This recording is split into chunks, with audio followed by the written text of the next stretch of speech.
Hello world, and in today's video we are talking about size. So if you are somebody who is new to modular synth and maybe you just have a small system, or maybe you are thinking about getting into modular and you are worried that you won't be able to make much music with a small system, hopefully by the end of this video I will have convinced you that having a small modular synth setup is not a disadvantage. And in actual fact, it may even be beneficial. Before we get into all that though, I would just like to invite you to hit that subscribe button if you'd like to see more of these videos. So if you are new to the channel, my name's Richard and I make videos here about modular synthesis and creativity and music making. And if that's something that you might be interested in, then please do hit that subscribe button. I know that there are a lot of people out there watching these videos that are not subscribed to the channel, so it does really help me if you can subscribe. Okay, so I think, generally we are led to believe, probably by mass media and so on, that bigger is always better, more is always better. Bigger house, bigger car, more money, well, that one is better. More guitars, more gadgets, more gizmos, more modules, whatever it may be. Bigger is better, more is better. But when it comes to creativity and it comes to making music, that is not always the case. Looking back over my time as a musician, I can see some of my most creative and interesting ideas came to me when I had very little equipment, very little skill, knowledge, whatever you want to call it, to be making music, and that lack of resources, whether it's physical resources like gear or skill resources, kind of forces you to be creative in different ways. Now this is probably a sort of well documented phenomenon in the arts and creativity in general, that limitation and constraint is a huge driver for creativity. A lot of the time when we have a lot of choice, especially in something like modular synthesis where you have a lot of choice over what modules to use, that can lead to a sort of paralysis.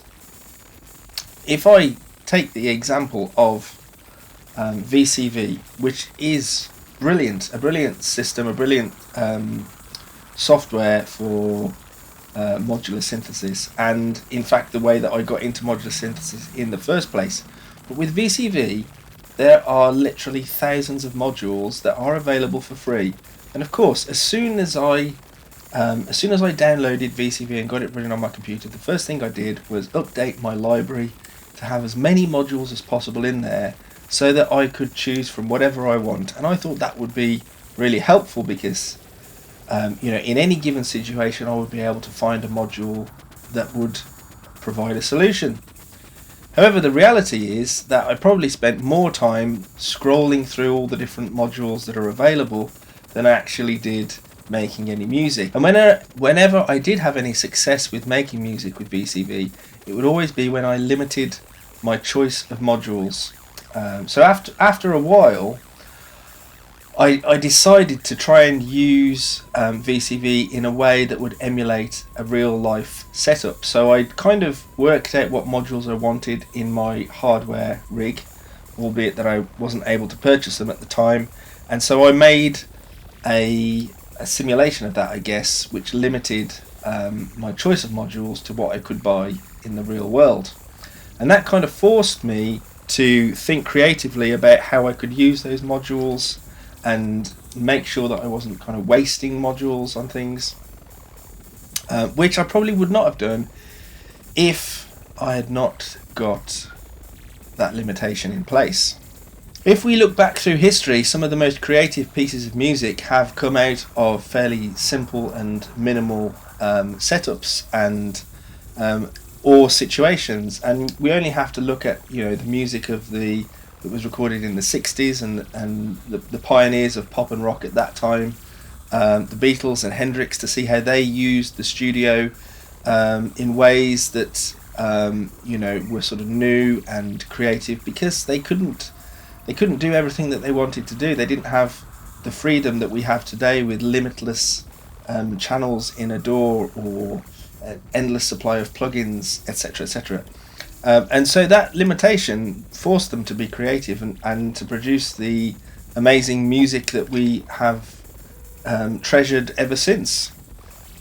So what we really want to try and think about today is that if you are starting out with your own modular synth, if you maybe already have your first setup, which might exist of a semi-modular and a couple of extra modules, or just a few modules, a handful of modules, that is really not a limitation that is preventing you from making good music, but actually maybe a useful and creative constraint that actually forces you to work in a way that is more creative and will actually help you to produce more interesting music than you would have done otherwise. Whatever the setup is that you have, I think it's useful to try and think of that as a whole instrument rather than just a collection of individual modules.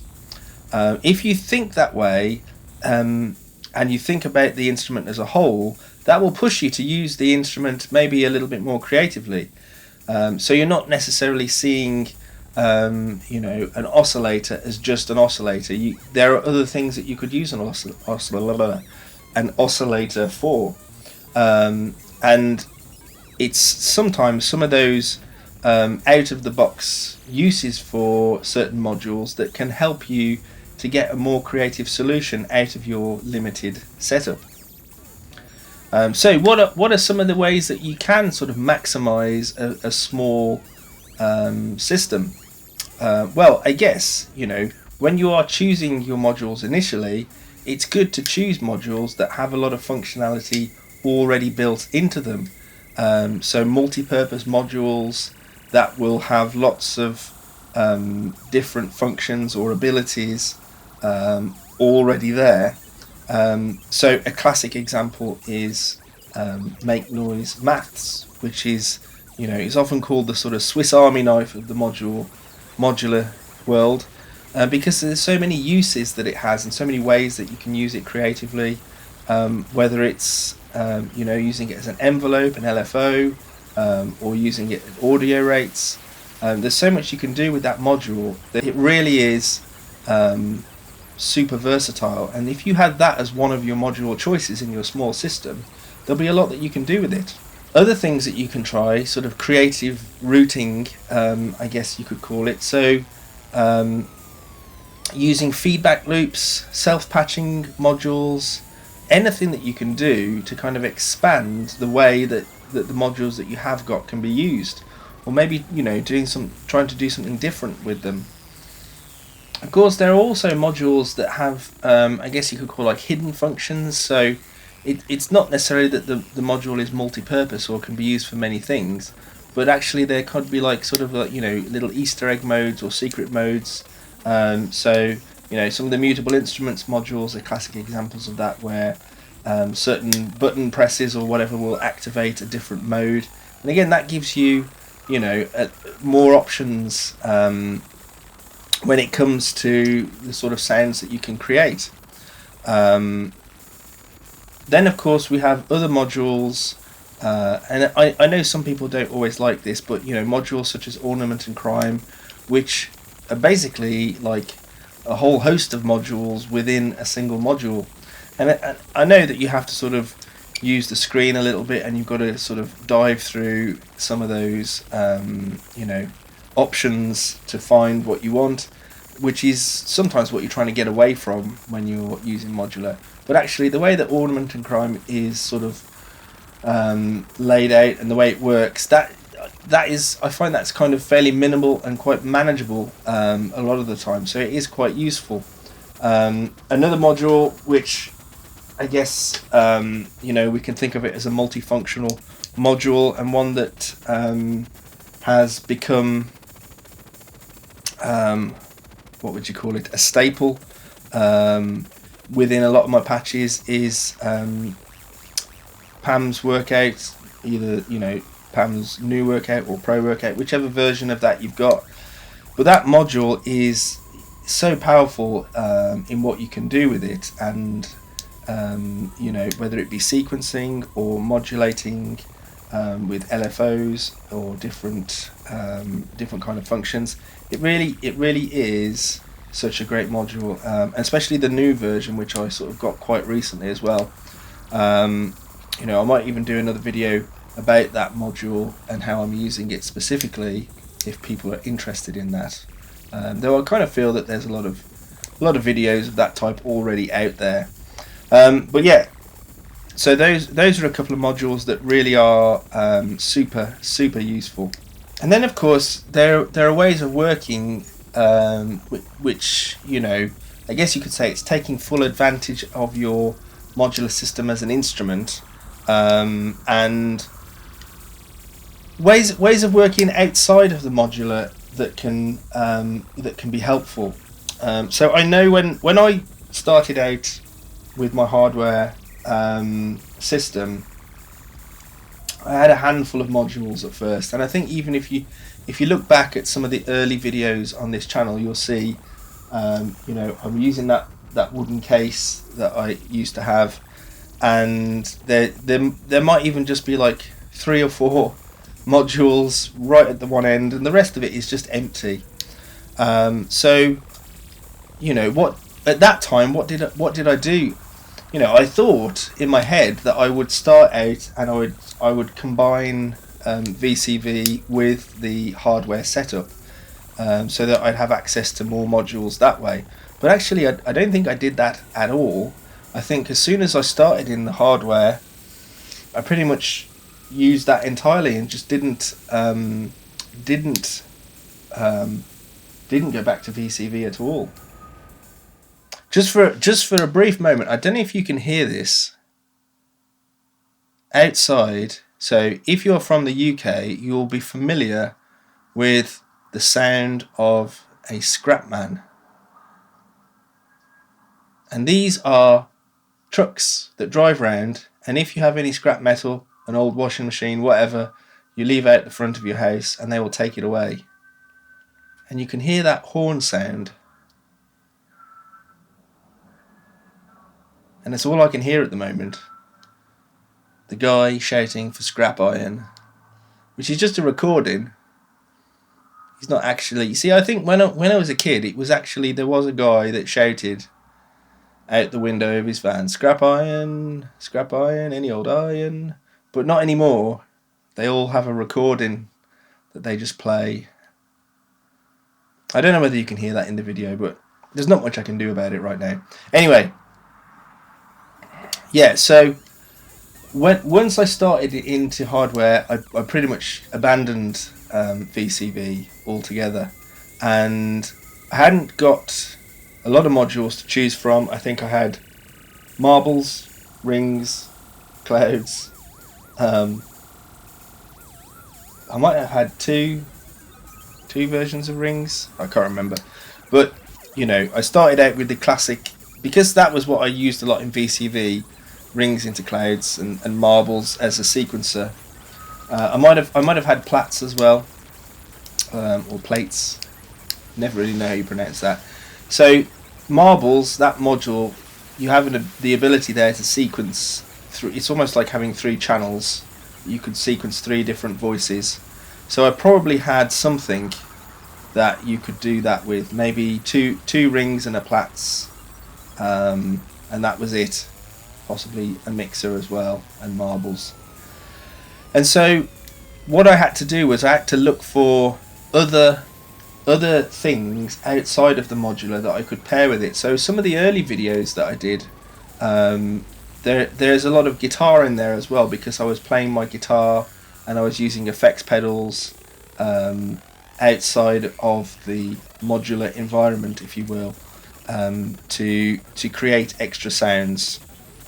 And so that's something else to consider. If you have a small modular system and a small modular setup, that doesn't mean to say that you can't create some interesting music, because you may well have other things that you can use within your studio or within your environment that you can use to make sounds with or make music with. For me, it was the guitar, because I guess at that point I was transitioning from being in a band and being a guitarist mainly to being more interested in synth and so on, and so that kind of marks a transitionary time where I was using both equally. And then when it came to recording, if I wanted to record something, I couldn't just perform the thing as a whole and just record the stereo output. I would have to layer it up in the DAW. So I'd record a part, and then, record another layer over the top separately, and just record it one by one. So a different way of working, but that was the only way that I could do it at the time if I wanted to record.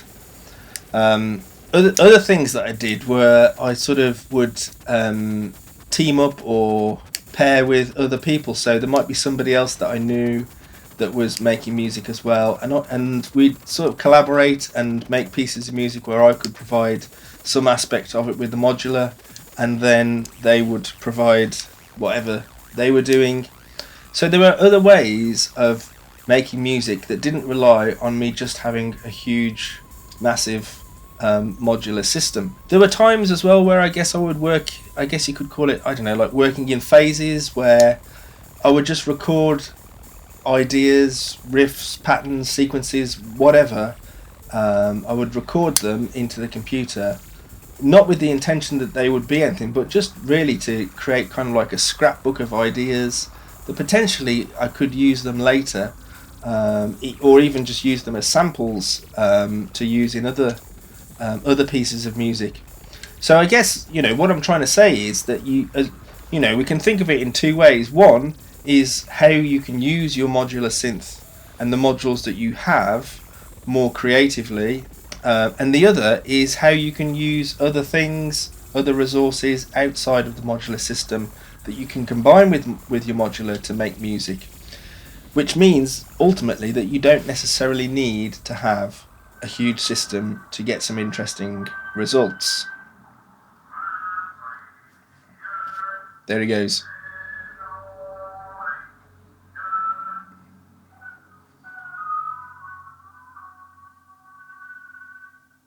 And he's gone. So ultimately, though, having said all that, the underlying idea is that constraints are a powerful way of enhancing your creativity. And even now, having a larger system, I mean, it's not a massive system, it's one case. It's got three rows. I can't remember how much HP it is across, but it's not a massive system. And even as big as it is, there's a lot of empty space in there. A lot of the things that you can see are just blank panels. So, there's probably, I don't know, at least 30% of that case is blank panels. But a lot of the time, I would say it's rare that anyone uses all of their modules all of the time when creating a patch. A lot of the patches that I do create are quite limited, and intentionally so, limited in the modules that I'm using. And that is on purpose, because it does force you to think differently or to think creatively on what you can do with the modules that you have. And of course, this is really important if as I am. I don't have endless amounts of money to be buying new modules all the time. As I say, I had the PAMS Pro workout just before Christmas. I haven't bought another new module since then, and prior to that is at least a year since I bought a new module. I can't afford to buy modules all the time. It's taken a long time to sort of build this system that I have, but that's okay, because it kind of forces you to really get to know the modules that you do have and different ways that you can use them.